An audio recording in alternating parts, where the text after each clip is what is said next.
નમસ્કાર દર્શક મિત્રો, આપ નિહાળી રહ્યા છો એસ લાઈવ ન્યૂઝ બુલેટિન। જોઈએ આજના મુખ્ય સમાચાર।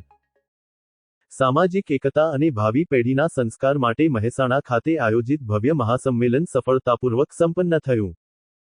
ધર્મ, સંસ્કૃતિ, સમાજ અને પરંપરાના સંરક્ષણ પર ભાર। સમગ્ર ગુજરાતમાંથી 5000મી વધુ લોકો ઉપસ્થિત। દ્વિતીય સંતાન પ્રોત્સાહન યોજના હેઠળ 22 પરિવારોને રૂ.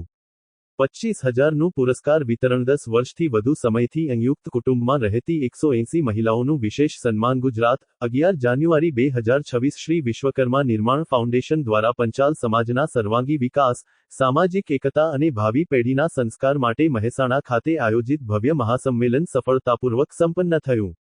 સમગ્ર ગુજરાતના વિવિધ જિલ્લાઓમાંથી 5000મી વધુ સમાજબંધુઓ, આગેવાનો, યુવાનો, મહિલાઓ અને પરિવારજનોની ઉત્સાહભેર હાજરીએ આ મહાસંમેલનને ઐતિહાસિક અને યાદગાર બનાવ્યું।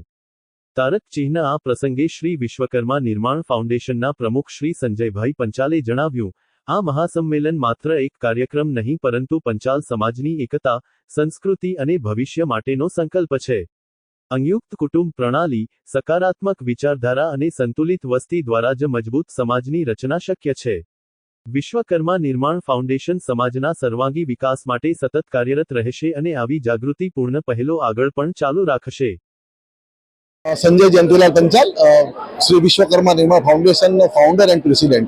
आ कार्यक्रम एवो छे के अमारा पंचाल समाज में लगभग 50% ऊपर दंपतिओं ने बीजू बाळक होतुं नथी। एटले बीजू बाळक ना होवाना कारणे भविष्य में ए ज माता पिता ने शुं तकलीफ पड़शे ए अंगे अमे एमने जागृत करीए छीए। सामाजिक और कौटुंबिक व्यवस्था जळवाई रहे, एकबीजानी हूंफ रहे एना माटे बीजू बाळक जरूरी छे। खरेखर तो 3 बाळक जोईए, पण बीजू बाळक एटला माटे जरूरी छे तो अमे एना माटे प्रोत्साहन आपीए छीए। जो अमे अत्यारे तो 25,000 रूपियानो पुरस्कार आपीए छीए, जे बहु नथी। भविष्यमां बी अमे एवुं विचारीए छीए के आ फंड मोटुं थाय तो दर 5 वर्षे अमे एमने कंईक आपीए। पण ए छतां बी अमे एवुं मार्क कर्युं छे, अमारो जे सर्वे छे एवुं कहे छे के भणवा माटे के एना माटे बहु खर्चो लागतो नथी। लोको पोताना मोशोक पाछळ दंपतीओ बहु खर्चा करे छे। खावा पीवामां, हरवा फरवामां, वेकेशनोमां जे खर्चा करे छे एनी सामे एक बाळक पाळવાનો खर्च महीने 1000-2000 रूपियाथी वधु होतो नथी। એટલા માટે એવું કંઈ અમે સમજતા નથી। હા, પાશ્ચાત્ય સંસ્કૃતિના રવાડે ચડેલા જે છે યુગલો એમને થોડો ખર્ચ ઓછો કરે તો ચોક્કસથી બીજા બાળકને એ લોકો નિભાવી શકે। 25-50 હજાર રૂપિયાના પગારદાર માણસથી બીજું બાળક નિભાવી શકે। ખૂબ ગરીબ હોય તો સરકાર તરફથી બધી જ વ્યવસ્થા છે, સરકારી સ્કૂલો છે, સરકારી હોસ્પિટલો છે, તમામ સરકાર દવાઓ પૂરી પાડે છે, અનાજ બી પૂરું પાડે છે। એટલે ગરીબ માણસ કશું ના કરી શકે એવું તો હું માનતો જ નથી। કોઈ સંજોગોમાં નહીં માનતો કે ગરીબ માણસ 2-3 બાળક પેદા ના કરી શકે ને સાચવી શકે। સરકાર બધું જ આપે છે। આ અમે જે આપીએ છીએ એક વધારાની વસ્તુ છે કે પુરસ્કાર છે, ધેટ ઇઝ ધ ઇનામ, એક સર્ટિફિકેટ છે કે ભાઈ તમે અમને ખુશ કર્યા, વી એપ્રિશિએટ યુ, બસ એ માટે। બાકી અમે નથી માનતા કે આ બાબતમાં મોંઘવારી કઈ નડતી હોય।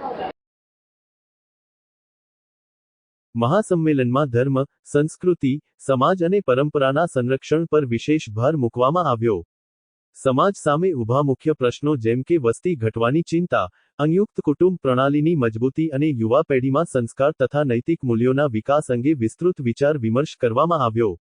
આ પ્રસંગે ફાઉન્ડેશન દ્વારા ઓછામાં ઓછા 2 સંતાનો અંગેનો જાગૃતિ સંદેશ આપવામાં આવ્યો, જેને ઉપસ્થિતજનો તરફથી વ્યાપક અને સકારાત્મક પ્રતિસાદ મળ્યો।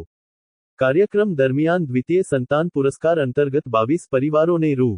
25,000નો ચેક આપી સન્માનિત કરવામાં આવ્યા। સાથે જ 10 વર્ષથી વધુ સમયથી સંયુક્ત કુટુંબમાં રહી સમાજને એકતાનો ઉત્તમ દાખલો પૂરું પાડતી 180 મહિલાઓનું વિશેષ સન્માન કરવામાં આવ્યું, જેને ઉપસ્થિત સૌએ ભાવભર્યા તાળીઓથી વધાવ્યું। મહાસંમેલનમાં નાટક, નૃત્ય, સંગીત સહિતના રંગારંગ સાંસ્કૃતિક કાર્યક્રમોએ ઉપસ્થિતોને મંત્રમુગ્ધ કર્યા, જ્યારે યુવા યુવતીઓ માટે યોજાયેલ પરિચય મેળાએ સમાજમાં યોગ્ય જોડાણ અને સંબંધોની નવી દિશા ખોલી। આ સાથે લકી ડ્રો અને સામૂહિક ભોજન વ્યવસ્થાએ કાર્યક્રમને વધુ આકર્ષક બનાવ્યો।